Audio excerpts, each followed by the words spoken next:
Well, we're not ready yet. Oh, you're not ready yet. So you were saying 1960 was a good year? That's what I was saying. 1960 was a good year because that was the year we, Mel and I always did command performances at parties. Joe Fields, the famous to you, producer of Broadway shows, Wonderful Town, Dear Ruth. He also wrote things. His father was the famous Lou Fields of Weber and Fields, going way back in early days of Broadway. He loved the 2,000-Year-Old Man. Every time we were in town, or he was in the same town that Mel and I were, he'd make a party and make us come and do the 2,000-Year-Old Man, which I would tape record. At this party, everybody was there, all the Class A people in Hollywood, Eddie G. Robinson and George Burns, and Steve Allen was the one who came up to us after and said, "Hey, why don't you put that on tape?" He said, "No, it's for friends." For 10 years we've been doing this at parties. And Ross Hunter came over to me and says, "Hey, you got a bit of writer in you, the way you move things around. You have an idea." It just so happened that 4 months before that, my agent asked me if I had an idea for Judy Holliday. And I remembered when I was doing Keep Talking that something, and usually things that annoy you make good pictures. What annoyed me was I was the host of Keep Talking, but the girl who was losing weight on the show for regimen diet was being weighed every week on the show, and she was making up, and was waiting to put my makeup on. I was about to start, and she didn't go on until maybe in the middle of the show, and I didn't have makeup on. She's sitting on my makeup chair, and they're talking about her hair, and all she was going to do is weigh herself. And I'm saying, the commercials have really taken over the world. I mean, that's what we care about much more than the show. These guys didn't care what the show. So I said, "Hey, I got to," they took me fast and out and back. So I got the idea for a girl who does a commercial. And I was on my way to Larry Gelbart's house for the weekend. And I had this little idea. And I said, "Larry, before we do anything, let's go upstairs and put down 4 pages of an outline." I said, "Here's what I thought." And together we worked out this very cute outline. I read it from Judy Holliday. She loved it. She wanted to develop it. But she laughed so hard that she fell on the floor. We didn't know she had cancer. She had bone cancer and broke something in her back. And she died very soon after that. So that thing laid fallow for about 6 months. And then when I came to it, he said, "You got an idea for a movie for Doris Day?" And I said, "Wait a second, I got it." And that became my first movie offer, The Thrill of It All. And that was for Doris Day. For Doris Day and James Garner. Right. And so it was 1960, and then that year, Steve Allen says, "You got to put this on tape." And George Burns says, "If you don't put it on tape, I'll steal it." And Eddie G. Robinson, "Why don't you make a play out of it? I'd like to play that 2,000-Year-Old Man on Broadway." So from that, we got the record deal where we made the 2,000-Year-Old Man and became a hit. I got a movie deal to write that thing for Doris Day and James Garner. And then very soon after that, I did another movie. And I didn't care about the pilot anymore. And then I did a Dinah Shore show as a writer, not so special guest star. Every week I was... That was the Dinah Shore Chevy show? The Dinah Shore Chevy show. That was 1960 also, I think. And I remember the pilot was still being thought about. And so I signed on with Dinah, but had an out in case the pilot sold. It didn't sell, so I stayed there for the full season, co-writing it with a fellow named Charlie Isaacs, and being billed as a not-so-special guest star every other week, because I was on every other week as a performer. So that was a good year. Was that a show produced by Bob Banner? No, that was a show produced by Bob Finkel. The Bobs were. It was the later Bob. Yeah. It was a very successful show. It was a successful show, and I stayed on it for a year, and right after that I was invited to do there was a treatment at Universal, and The Thrill of It All did well, so they asked me to do another one. I did The Art of Love that was based on a treatment by Sackheim and Simmons, Richard Simmons and Sackheim, I think it was also Richard. Anyway, I wrote that, and now I was, into movies. And then came the call from my agent saying, "These 13 scripts, we showed them we'd like you to meet with Sheldon Leonard." He saw them, we sent them to him, and I said, "I don't want to fail with the same thing twice. I was happy in the movie business. I had a bungalow at Universal right next to Cary Grant, I saw him coming in every day. I would send him records. He loved the records. A dozen records. He said, "Oh, I need another dozen. I'm going to London. I won't take a dozen." I was a friend. How did a boy from the Bronx feel like having a bungalow in the Universal lot next to Cary Grant? I loved that. I was secretary, and I had a bungalow, and then came Sheldon Leonard. How did Sheldon? Put him in perspective. Well, Sheldon Leonard was then a member of the T&L Productions. Thomas and Leonard, Danny Thomas and Sheldon Leonard. Sheldon Leonard was the producer, had been the director of the Danny Thomas Show. Now he was a mogul. He had a couple of shows in a very fine character actor. Oh, wonderful! Oh, Sheldon Leonard himself was a wonderful character actor, and most people will remember him in It's a Wonderful Life. He played the bartender in It's a Wonderful Life. In the Guys and Dolls, the Marlon Brando version, he plays Big Julie, not Big Julie, one of the big gamblers. He was a wonderful character actor and very big on radio. He was the tout who always told you what to bet on. He was a tout. He touted everything, not only horse races, but what to eat. He was a wonderful, brilliant producer, and he read the scripts, and Danny Thomas was the money man, and he said, "We'd like to do this again." I said, "No, I don't want to. No, we don't want you. We want somebody better than you, somebody more like better one." I said, I wrote it myself. I knew what he was talking about. Somebody to play you better than you. Yeah, they wanted somebody better than me, and that intrigued me a little bit because he said, "You'd be the producer." I said, "I don't know how to produce. I never produced." He says, "Your scripts produced." He says everything in the script is I made it very clear. So when I was going to be the actor, and I wanted every director to know where to put not where to put the camera, what to focus on, where the jokes were. He says, "You produce this." He says, "Your scripts are produced."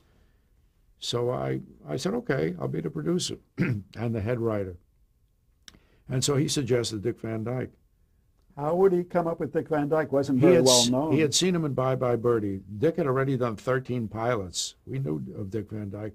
He had a daytime show, and he had done 12 pilots someplace. But not successful. They had none of them gone on. And he had seen him in Bye Bye Birdie. And he really had faith in his talent. And I knew of Dick, and I went to see him in Bye Bye Birdie too. I flew back, no question about it. Of course, the writer has to be somebody who is not a forward kind of person. That's why people are writers. They write it and show it to you. They don't perform it. They may perform it for one person to show you how it, but they're not performers. But so we needed a kind of a receding kind of guy, shy kind of guy. And Dick is that. He really is in life. It was a perfect piece of casting. And I mean, if I had done the show, if they had picked up the show, it would have lasted maybe a year or not, maybe more than a year. But it certainly wouldn't have been the success. So was the key difference in casting then? Oh, I think so. And also I had another key difference is that now I was the producer of the show, and I wouldn't have had the time to do what I needed to do if I'd been the actor on the show, because as the producer, head writer of the show, I wrote 40 of the first 60 shows myself without any story editor. Sheldon was the executive producer, and he did help me after the first 13 shows, I would talk to him about what I was coming up with, and he would be very helpful.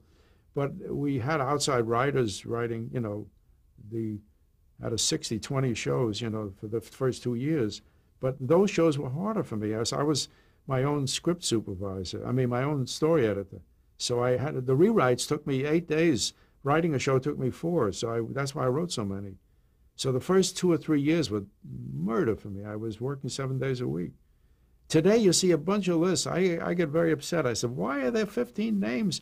Executive, co-executive producer, standing next to the executive producer, friend of the executive producer, relative of the executive producer. You see 15 names. And I say, somebody's not doing a lot of work. Somebody's doing all the work, and somebody's not doing a lot of work. Because I knew what it was to do. In those days, the producer was usually a writer. The producer of any show, Aaron Rubin on the Andy Griffith Show, and every show, Gary Marshall on all the shows he was on, the hands-on producer-writer. Now, you did bring in some wonderful writers on the Dick Van Dyke. Oh, sure. If I didn't have the help, especially in the third year, where Persky and Denoff came on, and they had written a couple of shows. They had written the first show of the season for me. that year. They had done a spec script for me a year before. My manager, George Shapiro, said, these guys are very funny. They were in radio in New York. They're very funny. They love the show. And they wrote a script that was way off. And I said, no, it's not a battle of the sexes. They didn't get the idea of the show. And I didn't take them. And 2 years later, a year and a half later, George comes back. He says, they have an idea for a show. They'd love to pitch it to you. I said, I can't turn them down again. That was a spec thing. I shouldn't even read it. They came in with the Birth of the Baby, the Wrong Baby show, which was brilliant and hilarious. And then I asked them to write a multiple deal with them, and they said, can we have offices here so we can learn and watch? And so they became like my buddies. And the fourth year, they became story editors, so I could have my Saturdays off. We should do them full justice. It's Bill Persky and Sam Denoff. Bill Persky and Sam Denoff. Yeah, Samuel Denoff and William Persky. Right. And some other writers. Did Gary Marshall work for you? Then I had a lot of good help. There was a fellow named David Adler who in the first year wrote four very good shows for me. That was Frank Tarloff, who was blacklisted, and now he was, and I knew him. He met his wife, he and his wife was his girlfriend then when I met my wife. I knew him that long. And he comes in one day, he says, David Adler, that's Frank Tarloff, what do you do? He was blacklisted. Were you ever in any danger of being blacklisted? Probably in danger because I had done benefits. I had done benefits for the Spanish war relief, and they did want to know why I did that. I said, because I was asked and I was proud. Who wanted to know? The FBI. Really? Sure. Were you questioned by the FBI? Absolutely. They came to my house in New Rochelle because they had seen, they came because they found out I had voted the American Labor Party.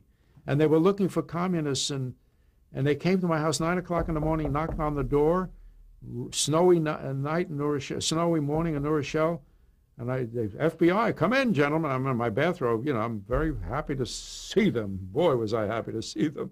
And they said, we'd like to ask you a few questions. Absolutely, far away. I was going to be friendly as can be, friendly witness. And I said, did you vote for the American Labor Party? Now that you're not allowed to ask. Of course not. Secret ballot. I said, absolutely, absolutely. I wasn't going to hide anything. I was going to hide things, but not that. I said, sure. Why? They asked me why. I said, well, Henry Wallace was running on the American Labor Party. And I said, he was our vice president under Roosevelt, probably the best vice president we ever had. He was a great businessman. He knew how to strawberry farm, all that. He would be good for this country. Then they said, do you know any communists in the industry? I says, I'm sure I do. Would you name them? I says, the people don't tell you they're communists, but I mean, must be all kinds of people in all kinds of walks of life. I said, I'm sure I know them, but they don't tell me who they are. If you hear of anyone, you tell, absolutely, you'd be the first ones I'd call. I mean, this was scary, it was real scary. And we all were on tenterhooks. We all worried about. And you obviously knew people. They also wanted to know why I went.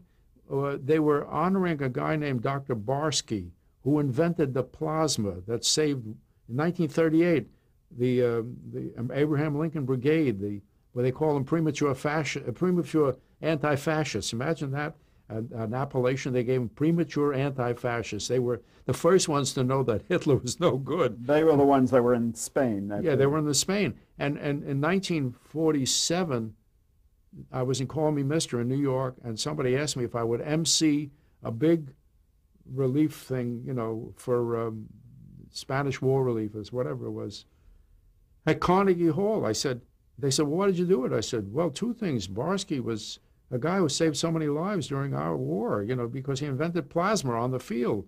He used the motor of a Jeep and extruded the plasma from, it was a brilliant, more people's lives were saved by, whole blood wasn't available all the time, but plasma might have been. Anyway, I said, that was the guy. And I was Carnegie Hall. You know how many actors want to play Carnegie Hall? I was thrilled. I told them, I knew what it was. But it was scary. It was scary. So for a while there, you thought you might very well be. Sure. You always looked over your shoulder. Sure. Right. I'm sorry. Let's go back to the Dick Van Dyke Show then. Oh, yeah. David Adler brought that up. Right. Frank Tarloff. He wrote a couple of very good shows for us, and there was a couple other. Did Gary Marshall work for you? Gary Marshall came in like on the second or third year. I can't remember.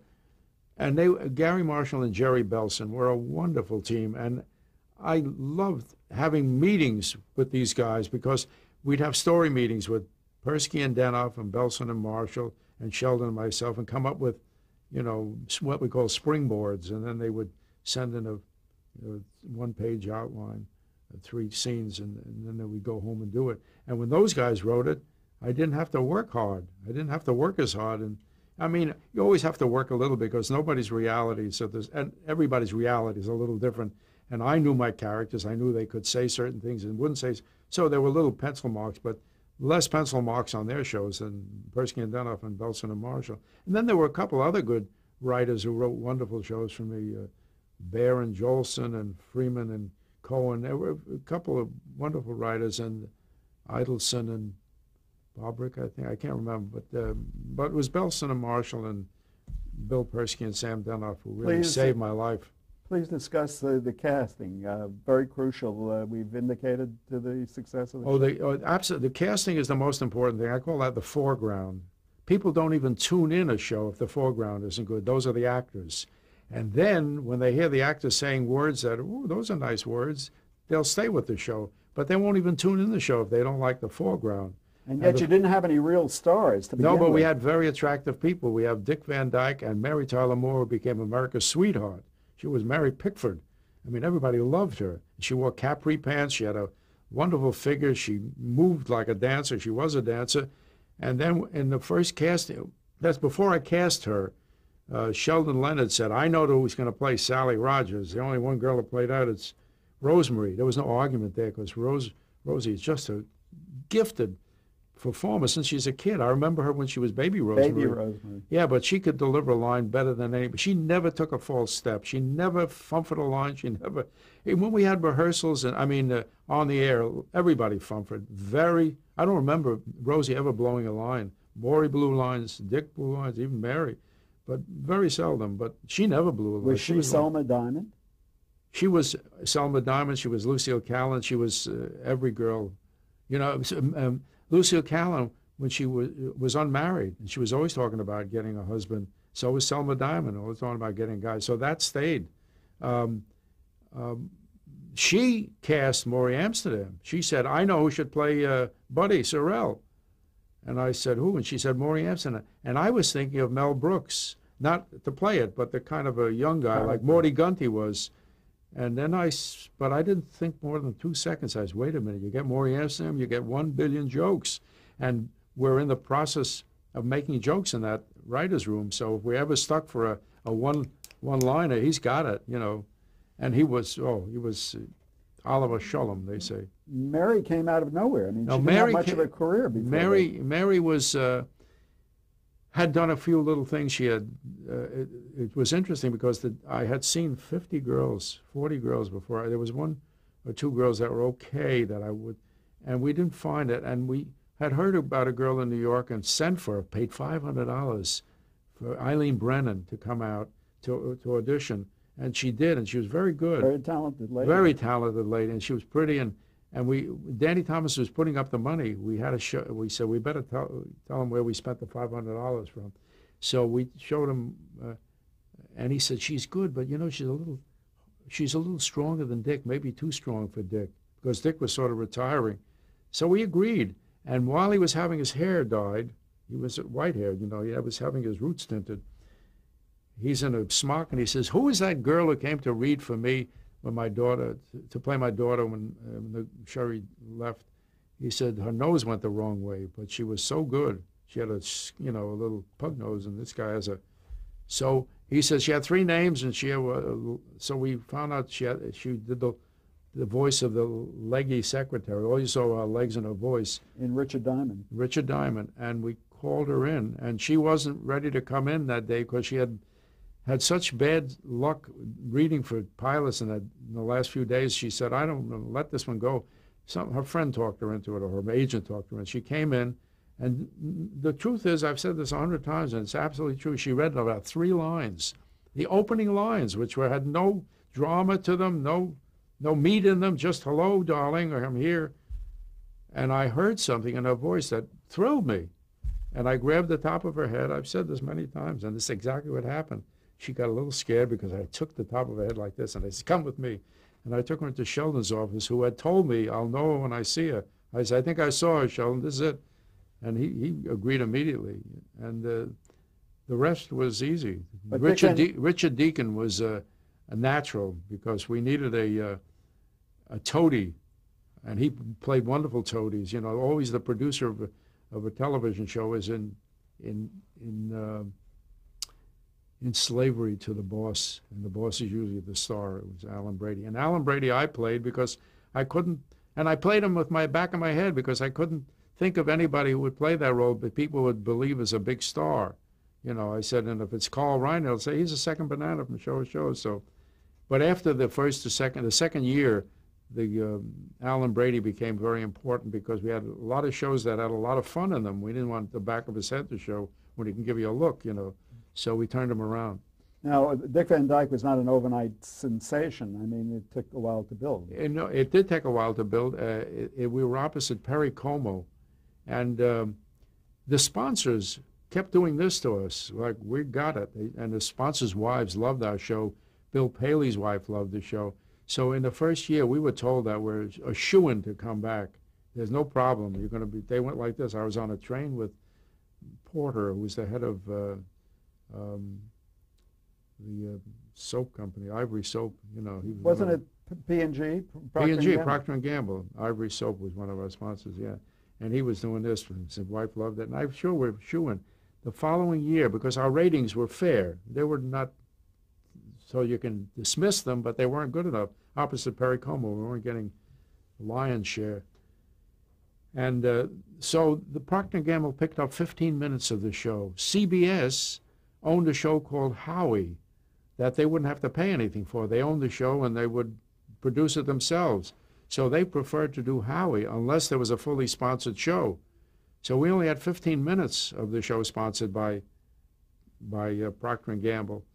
And Sheldon, the white knight that he is, jumped on his horse and rode a plane to New York and burst in on a Lorillard and Company. They were having a meeting, and he said, I'd like to talk to you, gentlemen, about sponsoring a show. And he talked them into picking up the other half of the show for Kent cigarettes.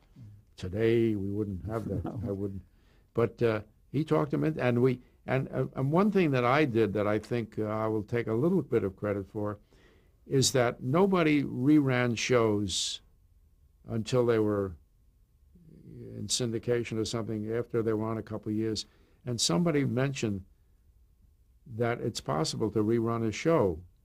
And I said, let's rerun it. And I must say, I was arguing very hard. I said, let's rerun it in the summer. They said, but they don't pay any money. They'll pay $6,000 a show. I said, give it to them for nothing. I said, the Perry Como show isn't on. If we run all the shows, the 13 weeks that we're off, we'll run the 13 best shows that we did, and people will find us, and they did.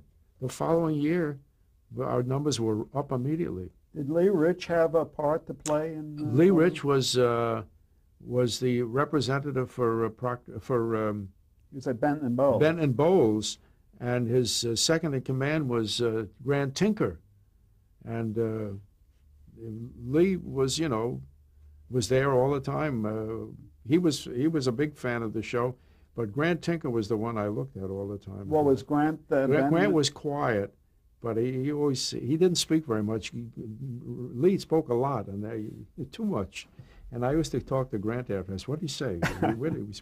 And Grant was like the voice of sanity. But Lee was a big fan of the show. And of course represented P&G. Represented P&G, absolutely. And he was look what he did after. I mean, after he went on his own, Lee Rich became a mogul. Was Grant going with Mary at that time? No. Mary was married, and as a matter of fact, that first year, I think Mary said, "I would like to talk to you," and I said, and this is one of those wonderful, terrible show business stories, how you care only about yourself.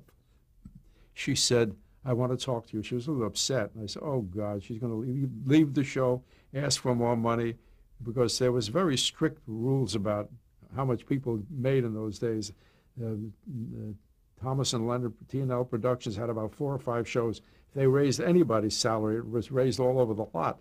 So they were so hard. They wouldn't even, when I did when I wrote a show, I got a certain salary. When I rewrote a show for other people. I didn't get my writer's salary. I got a much less salary as a story editor. And when I did my own show, and I always had to rewrite my own show after I heard it, I was still doing the story editing. I didn't get paid because it was my script. And my partners would share that $1,500 until Persky and Denoff came on and wanted money when they rewrote their own show. And the Morris office, who was also Danny's agent, was really in constraint of trade or something. And they got it. But so that was the problems of the days. And look at the difference in prices, $1,500 for a story editor. Right. Today is $4 million. But what was I saying? You were saying Mary came to you. Oh, Mary came to me and said, and she was very tearful, and she came in the office and she said, I said, oh, here she goes, this wonderful talent that I can't lose. If I lose this talent, I lose the show. She said, Richard and I are getting divorced, her husband, Richard Meeker. And I said, oh. In my head, I'm saying, oh, God, it's not, she's leaving the show. You know, it's like the actor who gets the telegram. You're told in 7 days whether you're going to stay with the show when you're on Broadway. They can fire you in 7 days, and an actor gets a telegram on the 6th day, and he's petrified. He opens it up, he says, oh, my grandfather died. Anyway, that was my feeling. Anyway, so, no, the marriage was not working, I guess, and he's a nice guy. He was a nice guy, and soon after, not the following year, I think, Grant and she started going out. Where was Dick Van Dyke? You had made a transition to the West Coast from New York. Well, I was here for the Dinah Shore show. I came out for the Dinah Shore show, and then when I wrote those 2 shows for Universal, I was already out here. When I did moved with your family? Yes, I'd already rented a house on Akim Tamirov's house on North Alta Drive in Beverly Hills. And now that we found out we were going to stay here a while, we bought a house in Beverly Hills. Kids were going to school there. But were you thrilled to be on the West Coast? Or well, my wife wasn't. We loved New York. We loved New Rochelle. We loved New York, and it didn't take very long. I never liked cold weather. Snow going down my collar, I hated it. So I was very happy to be here. When I was in the Army, they sent me to Florida, and it was warm in the winter. I couldn't believe it. So I was meant for Hollywood. For California. But my wife missed all the New York excitement. It took her about 10 years. But then we had another child here. And when that child was born, the roots, we had stuck roots down. So it became, we love it now. So anyway, the Dick Van Dyke Show is done where? It was done at Desilu Cahuenga, which is on Cahuenga Boulevard between Santa Monica and Melrose. It's now, I forgot what they call it now. It's another name. It was the old Desilu, before Desilu Cahuenga, it was something else. It's a nice little studio. We've got about 5 or 6 nice stages. We have to pause here. Okay.